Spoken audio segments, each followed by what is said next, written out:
Hi guys, welcome to big topic. தமிழக வெற்றி கழகத்தினுடைய அரசியல் எதிரி திமுக, கொள்கை எதிரி பிஜேபி.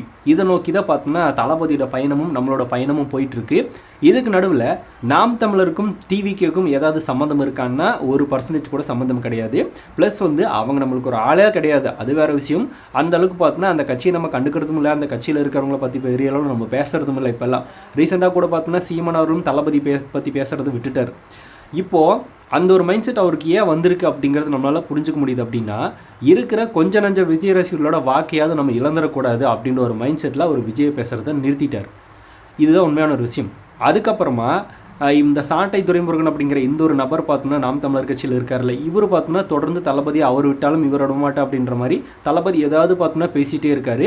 ப்ளஸ் ஒருமையில் பேசுறது, இவங்களுக்கெல்லாம் அரசியல் தெரியாத தற்கொலைகள் அப்படின்னு பல விஷயங்களை பேசி பார்த்தோன்னா விஜய் ரசிகர்களை ரொம்பவே தவறாக பேசுகிற மாதிரி சில விஷயங்களை பண்ணிகிட்டு இருந்தார்.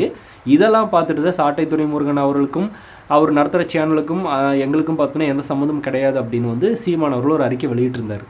ஸோ இப்போது அது எந்த அளவுக்கு உண்மையாக இருக்குது அப்படிங்கிறத பார்த்தோன்னா மறுபடியும் இந்த சாட்டை துரைமுருகன் நிரூபிச்சுட்டே இருக்காருன்னு தான் சொல்லணும். ஸோ திரு சாட்டை துரைமுருகன் அவர்கள் ரீசெண்டாக ஒரு வீடியோ ஒன்று போட்டிருக்காரு. அந்த வீடியோவில் தளபதி விஜய் ரசிகர்களை அவங்கள மட்டும் கிடையாது, பல தாய்மார்களை, பல வயசான பெண்களை வந்திருந்தாங்க, பல குழந்தைகள் வந்திருந்தாங்க, அவங்க எல்லாரையுமே பார்த்தோம்னா எருமை மாடு அப்படின்னு சொல்கிறாரு, பன்னிகள் அப்படின்னு சொல்கிறாரு, பசுமாடு அப்படின்னு சொல்கிறாரு.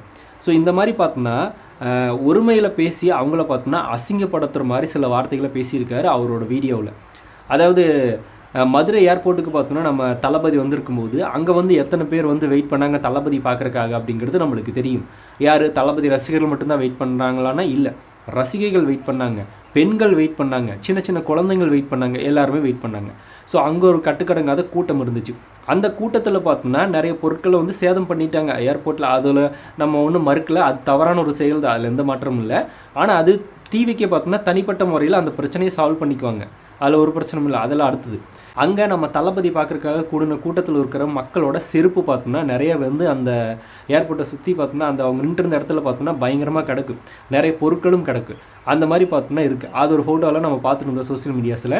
ஸோ அந்த ஃபோட்டோவை எடுத்து வச்சுட்டு இந்த சாட்டை துரைமுருகன் அப்படிங்கிற இந்த ஒரு நபர் பார்த்தோம்னா இதை பார்க்கும்போது எப்படி இருக்குது அப்படின்னா ஏதோ ஒரு கலவரத்தில் நடந்த மாதிரி இருக்கான்னா இல்லை, விஜய் பார்க்குறக்காக கூட்ட மக்கள்.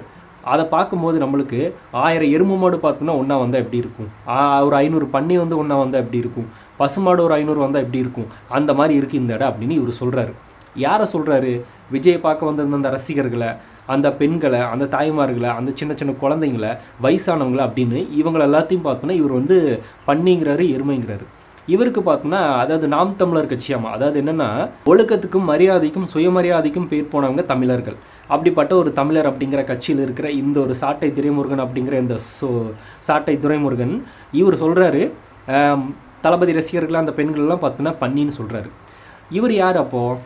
இப்போ நீ அந்த கூட்டத்தில் நீ இருந்திருப்ப, நீ கூட இருந்துருக்கலாம், உன் செருப்பு கூட அங்கே கிடந்ததாக பார்த்தோன்னா எங்களுக்கு தகவல் கிடச்சிது. அதில் கூட சாட்டைன்னு எழுதிருந்துச்சு. அந்த சாட்டையோட செருப்பு பார்த்தோன்னா கசங்கி இருக்குது, கண்டிப்பாக அப்போ அந்த சாட்டையோட அதுவும் கசங்கி இருக்கும் அப்படின்ற மாதிரி நிறைய பேர் எங்கள் பசங்களாம் சொன்னாங்க. ஸோ அப்போ நீயும் பார்த்தோன்னா அந்த கூட்டத்தில் இருந்திருக்கு அப்படின்ற மாதிரி எங்களுக்கு ஒரு தகவல் கிடச்சிருக்கு. அங்கே நீங்கள் என்ன பண்ணிகிட்டு இருந்தீங்க? அங்கே இருக்கிற செருப்பெல்லாம் எடுத்து அப்படியே பார்த்தோன்னா ஏதோ ஒரு விலைக்கு விற்று அதில் பார்த்தோன்னா காசை வருமானத்தை வாங்கி எதுக்காவது பார்த்தோன்னா யூஸ் பண்ணிக்கலாம்ல. நீங்கள் தான் திருநிதி திருட்டத்தில் பார்த்தோன்னா பயங்கரமான நபர்களாச்சு. இப்போ செருப்பு திருடுறதுலையும் பார்த்தோன்னா பயங்கரமான நபர்களாக பார்த்தோன்னா வேஷம் போட்டு வந்திருப்பாங்கன்னு நினைக்கிறேன். அது க்ளீன் பண்ணுறதுக்குண்டான அந்த துப்புரவு தொழிலாளர்களெல்லாம் வருவாங்களே, இல்லைனா அந்த ஏர்போர்ட்லேயே வச்சுருப்பாங்க.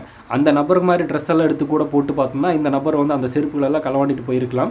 ஜஸ்ட் பார்த்தோன்னா அந்த சிசிடிவி கேமராவெல்லாம் வாட்ச் பண்ணி பார்த்தா தெரியும் இந்த நபர் பார்த்தோன்னா அங்கே ஏதாவது செருப்பு பொறுங்கிட்டு இருந்திருப்பார்.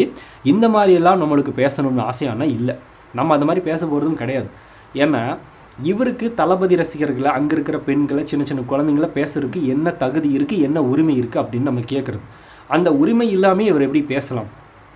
இப்போது விஜயை பார்க்குறக்காக தொண்டர்கள் மட்டும்தான் வருவாங்களான்னா இல்லை, விஜய் ரசிகர்கள் மட்டும்தான் வருவாங்களான்னு இல்லை, ஒரு அஜித் ரசிகரும் அதுக்குள்ளே இருக்கலாம், ரஜினி ரசிகர்களும் இருக்கலாம், ஏன் நாம் தமிழர் சேர்ந்த விஜய் ரசிகர்களும் பார்த்தோன்னா உள்ளே இருந்திருப்பாங்க, அவங்களுக்கு வாக்கு செலுத்துகிற நபர்களும் பார்த்தோன்னா அதில் உள்ளே இருந்திருக்கலாம், எல்லாருமே இருந்திருப்பாங்க. அப்போ எல்லாருமே பார்த்தோன்னா இவங்க திட்டுறாங்க அப்படின்னா இவங்களுடைய நோக்கம் என்ன? இவங்களோட மைண்ட் செட்டில் யோசிக்கணும்ல. ஆனால் நம்ம கட்சிக்கு வாக்கு செலுத்துறவங்க கூட பார்த்தோம்னா அங்கே இருந்திருப்பாங்கப்பா. விஜய் அப்படிங்கிற ஒரு நடிகர் வர்றாரு, பார்க்குறக்கு எல்லாரும் போதானே செய்வாங்க. அதனால பார்த்தோம்னா நம்ம கட்சியோட தொண்டர்களும் இருந்திருப்பாங்க, நம்ம கட்சிக்கு வாக்கு செலுத்துறவர்களும் இருந்திருப்பாங்க. நம்ம கட்சிக்கு வாக்கு செலுத்தக்கூடிய, நம்மளுக்கு சப்போர்ட் பண்ணக்கூடிய தொண்டர்கள் கூட பார்த்தோம்னா உள்ளே இருப்பாங்கப்பா. அப்படி இருக்கும்போது நம்மளால் அந்த மாதிரி பேசக்கூடாது அப்படிங்கிற ஒரு சின்ன அடிப்படை அறிவு, ஒரு எறும்பு சைஸில் பார்த்தோன்னா மூளை இருந்திருந்தால் கூட இவர் பார்த்தோன்னா அந்த மாதிரி பேசியிருக்க மாட்டார்.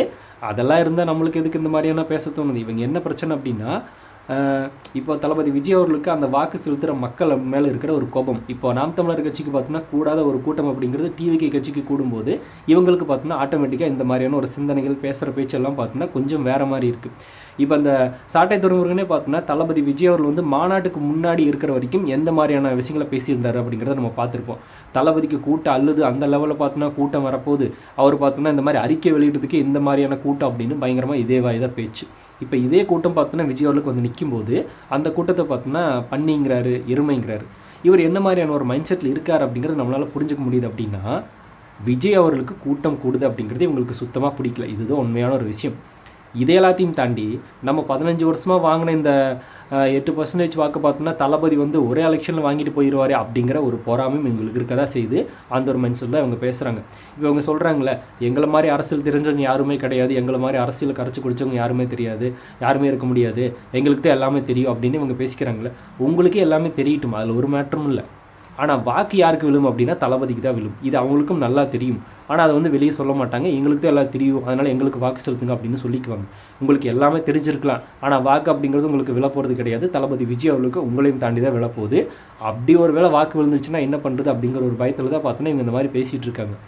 அது எல்லாத்தையும் தாண்டி இவங்க கட்சிக்கு வாக்கு செலுத்தக்கூடிய தொண்டர்கள் உள்ளே இல்லைன்னாலும் கூட அங்கே ஒரு அன்பின் மிகுதியாக பார்த்தோம்னா தளபதி விஜயோவில் பார்க்குறதுக்காக கூடியிருக்கிற மக்களை இந்த மாதிரி பார்த்தோம்னா அனிமல்ஸோட பேரை சொல்லி திட்டுறதுக்கு இவருக்கு என்ன உரிமை இருக்குது அப்படின்றது தான் நம்மளோட கேள்வி. இப்போ அனிமல்ஸோட பேரை சொல்லி திட்டுறது பார்த்தோம்னா நம்ம தப்பு நல்லா சொல்ல கிடையாது. ஆனால் இவர் என்ன மைண்ட் செட்டில் பேசியிருக்காரு அப்படிங்கிறது நம்மளால் கவனிக்க முடியுதில்ல. மூஞ்சியில் பார்த்தோம்னா அந்தளவுக்கு கோபம், நம்மளுக்கு வராது கூட்டம் இங்கே போதே அப்படின்னு ஒரு மிகப்பெரிய கோபம். உங்களை மாதிரி பார்த்தோன்னா முட்டு சந்தில் வந்து ஒரு 4-5 பேரை உட்கார வச்சுட்டு ஒரு ஸ்டேஜை போட்டுட்டு பார்த்தோன்னா எங்களுக்கும் காசு கொடுக்காம கூட்டம் சேரும் அப்படின்னு சொல்கிற கேங்கெல்லாம் நம்மளுக்கு கிடையாது. விஜய் அவர்களுக்கு பார்த்தோன்னா அவர் வர்ற அப்படின்னு சொன்னாலே அந்தளவுக்கு கூட்டம் கட்டி ஏறும். அதுதான் தளபதி விஜய் அவர்கள். அதே மாதிரி மதுரை ஏர்போர்ட்லேயும் நடந்துச்சு. இப்போ அங்கே இருக்கிற செருப்பெல்லாம் வச்சு ஒரு கதை ரெடி பண்ணி, ஒரு கண்டென்ட் ரெடி பண்ணி வீடியோ போட்டு அதன் மூலமாக காசு சம்பாதிக்க முடியும் அப்படிங்கிறத காட்டுற நபர் தான் இந்த சாட்டை துரைமுருகன். அவ்வளோதான் இவரோட கான்செப்டே. நாம் தமிழர் கட்சி ஜெயிச்சா என்ன, அது போனால் என்ன, அதை பற்றியெல்லாம் உங்களுக்கு கவலையே கிடையாது. நான் வீடியோ போடுவேன், விஜய் பற்றி போட்டால் வீஸ் போகுமா, நம்மளுக்கு அதில் ஒரு வருமானம் வருதா, அதுதான் இவங்களுக்கு தேவை. அதனால தான் சீமான் கூட கழட்டி விட்டுருந்தார், இவர் போடுற வீடியோக்கு எங்களுக்கு சம்மந்தம் கிடையாது அப்படின்னு. ஆனால் திரு சீமான் அவர்களே நான் உண்மையான ஒரு விஷயத்தை சொல்ல போகிறேன். விஜய் ரசிகர்களோட கொஞ்சம் நஞ்ச வாக்கும் பார்த்தோன்னா உங்களுக்கு இல்லாமல் போகுதுன்னா அதுக்கு முக்கியமான காரணமாக அந்த சாட்டை துரைமுருகன் தான் இருப்பார்.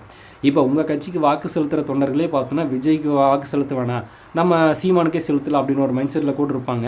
ஆனால் தங்களுக்கு பிடிச்ச ஒரு நபரை பார்த்தோன்னா இழிவாக பேசும்போதும், தங்களை சுற்றி வர்ற இந்த நடிகரோட ரசிகர்களை பார்த்தோன்னா தவறாக பேசும்போதும் யாருக்காக இருந்தாலும் பார்த்தோன்னா ஒரு செகண்ட் கோவம் வரதான் செய்யும். அந்த கோவத்தில் பார்த்தோன்னா ஒரு சின்ன மனநிலைமையில் பார்த்தோன்னா அது உடஞ்சிருச்சு அப்படின்னா அது உங்களுக்கு தான் சேதாரம். அதில் எந்த மாற்றமும் இல்லை. நிறைய விஜய் ரசிகளோட வாக்கு அப்படிங்கிறது உங்கள் கட்சிக்கு வராமல் போகிறதுக்கு மிக முக்கியமான காரணமாக இந்த சாட்டை துரைமுருகன் இருப்பார். அதில் எந்த ஒரு மாற்றமும் இல்லை. இவரை நீ கண்ட்ரோல் பண்ணாலும் இவர் பேசின பேச்சுக்கு இனி இவர் வாய் கட்டி இருந்தாலும் பார்த்தோன்னா அது நடக்கிறதுக்கு வாய்ப்பு இல்லை. கண்டிப்பாக பார்த்தோன்னா நீங்கள் நிறைய விஜய் ரசிகர்களை இழந்துட்டீங்க. அதுதான் உண்மையான ஒரு விஷயம். நீங்கள் ஸ்டாப் பண்ணாலும் உங்களோட தம்பி ஸ்டாப் பண்ண மாட்டார். அதனால் இதுதான் உங்களுக்கு என்ன சொல்கிறது, விஜய் ரசிகர்னால தான் பார்த்தோன்னா உங்கள் கட்சிங்கிறது அடுத்த எலெக்ஷனில் வந்து சரிய போகுது. ஏறிச்சு எப்படியோ மைக்கு வச்சு ஓட்டெல்லாம் வாங்கினீங்க, என் தம்பி மைக்கு காட்டி பார்த்தோன்னா எனக்கு வாக்கு செலுத்த சொல்லிட்டா அப்படின்னு மறைமுகமாக கேட்டு வாக்கெல்லாம் வாங்கினீங்களே, அந்த வாக்கெல்லாம் இன்றைக்கி கிடைக்கிறதுக்கு வாய்ப்பு இல்லை. என்ன பண்ண போகிறீங்க அப்படிங்கிறத நம்மளுக்கு தெரியல. அந்த பயத்தில் பேசிகிட்டு இருக்கீங்களே, இன்னும் கதறுங்க, எங்களுக்கு பிரச்சனையே கிடையாது. இந்த திமுக காரங்க தான் தளபதி விஜய் அவர்களை பற்றி எதுவும் பேசுகிறாங்க அப்படின்னா எதிரி போட்டியில் களத்தில் இவங்கெல்லாம் நம்மளுக்கு யாருமே இல்லை. அவங்க பார்த்தோம்னா வந்து பேசிகிட்டு இருக்கும்போது நம்மளுக்கு என்னடா அது, இவங்களுக்கு நம்மளுக்கு சம்மந்தமே இல்லை அப்படின்ற மாதிரி நம்மளால் இவங்களுக்கெல்லாம் ரிப்ளை கொடுக்க வேண்டியது இருக்குது அப்படின்ற மாதிரி ஒரு தேவை ஏற்படும் போது நம்மளுக்கு ரொம்பவே வருத்தமாக இருக்குது. சரி, ஓகே, இந்த மாதிரி நாலேஜ் இல்லாத சில நபர்களோட நம்ம பேசுகிறது இஷ்டம். அதாவது பேச தெரிஞ்சால் போதும், என்ன வேணால் பேசிக்கலாம் அப்படின்ற மைண்ட் செட்டில் இருக்கிற திரு சாட்டை துரைமுருகன் அவர்களே, இந்த ஒரு பிரச்சனை அப்படிங்கிறது நீங்கள் தொட்டுட்டீங்கல்ல. இந்த பிரச்சனை பார்த்தோன்னா விஜய் ரசிகர்களுக்கு அந்த வாக்குகள் சரியும் போது உங்களுக்கு அந்த ஃபீல் வரலும், அடடா நம்ம அவசரப்பட்டு பேசிட்டோமே அப்படிங்கிற ஒரு மைண்ட் செட் வரும். அப்போ திரு சீமான் அவர்களோட கோபம் உங்கள் மேலே தான் திரும்பும். அப்போ என்ன நடக்க போகுது அப்படிங்கிறத இப்போ இருந்தால் யோசிச்சு பார்த்துக்கோங்க. அவ்வளோதான் நம்ம சொல்கிறது, வேறு எதுவும் கிடையாது.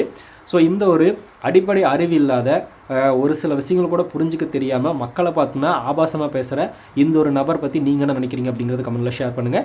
அப்படி பிக் டாபிக் சேனல் யாராவது சப்ஸ்கிரைப் பண்ண முடிந்தால் மறக்காமல் சப்ஸ்கிரைப் பண்ணிக்கோங்க. நிறைய big topics, political news, trending news, cinema updates அப்படி நிறைய நம்ம சேனலில் தொடர்ந்து வரப்போகுது.